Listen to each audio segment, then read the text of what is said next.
धुळे महानगरपालिकेची निवडणूक जाहीर होताच सर्वच पक्ष तयारीला लागलेले आहेत।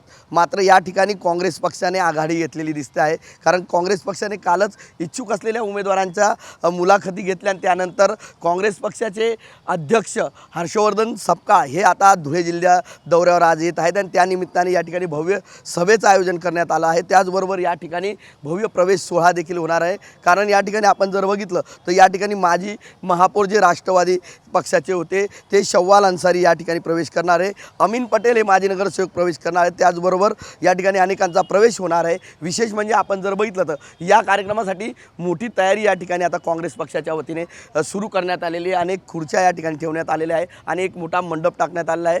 हर्षवर्धन सपकाळ हे प्रदेशाध्यक्ष झाल्यानंतर धुळ्यात प्रथमच येत आहेत आणि विशेष म्हणजे आता प्रचाराचं रणशिंग या ठिकाणी ते फुंकणार आहेत। त्यामुळे काँग्रेस पक्षाने या महापालिकेच्या निवडणुकीमध्ये आघाडी घेतलेली दिसत आहे।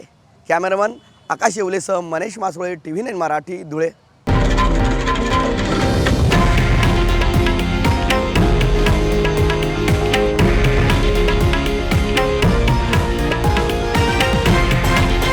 हे आहे देशातील नंबर 1 न्यूज नेटवर्क आणि आपण पाहत आहात TV9 मराठी, एकमेव।